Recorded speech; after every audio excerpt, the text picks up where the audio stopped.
বিয়ে করতে চলেছেন তেলেগু সিনেমার জনপ্রিয় জুটি রশ্মিকা মান্দান্না এবং বিজয় দেবরকোন্ডা।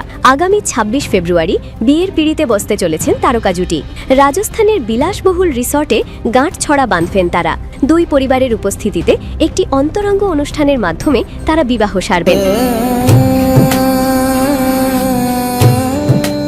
তবে এখনও বিয়ের বিষয়টি আনুষ্ঠানিক ঘোষণা করেননি তারকা জুটি। ২০২৫ সালের অক্টোবরে বিজয়ের হায়দ্রাবাদের বাড়িতে ঘনিষ্ঠ বন্ধুবান্ধব এবং পরিবারের উপস্থিতিতে বাগদান সেরেছিলেন তারা।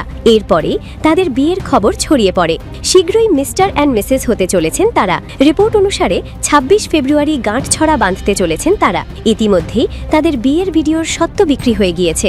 একটি প্রতিবেদন অনুসারে নেটফ্লিক্স এই জুটিকে তাদের বিয়ের এক্সক্লুসিভ স্ট্রিমিং অধিকারের জন্য ৬০ কোটি টাকার বিশাল অফার দিয়েছে, যার ফলে ভক্তরা তাদের বিলাসবহুল বিবাহ দেখার সুযোগ পেতেন। কিন্তু দম্পতি এই প্রস্তাব প্রত্যাখ্যান করেছেন বলে জানা গিয়েছে। প্রতিবেদনে আরও বলা হয়েছে যে তারা অতিরিক্ত সতর্ক এই বিষয়ে। বিশেষ করে অতীতে সেলিব্রিটিদের বিয়ের ফুটেজ নিয়ে একাধিক আইনি বিতর্ক হয়েছে। বিয়ের খবরের মাঝে সম্প্রতি রশ্মিকাকে মুম্বাই বিমানবন্দরে দেখা গিয়েছিল। পাপারাজিদের সঙ্গে আলাপচারিতার সময় একজন ক্যামেরা পার্সন রশ্মিকাকে জিজ্ঞাসা করেছিলেন তার বিয়েতে আমন্ত্রণ পাবেন কিনা, যা শুনে লজ্জা পেয়ে যান রশ্মিকা।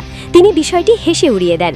গীতা গোবিন্দম ২০১৮ এবং ডিয়ার কমরেড ২০১৯ ছবিতে একসঙ্গে অভিনয় করার পর থেকেই রশ্মিকা এবং বিজয়ের মধ্যে প্রেমের গুঞ্জন শোনা যাচ্ছিল, কিন্তু তারা কখনো আনুষ্ঠানিকভাবে তাদের সম্পর্ক নিশ্চিত করেনি।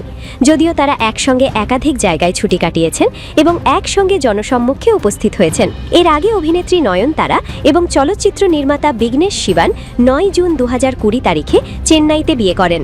তারা দুজনেই তাদের বিয়ের ছবির সত্ত্ব নেটফ্লিক্সের কাছে ২৫ কোটি টাকায় বিক্রি করে দেন। What is your relationship status?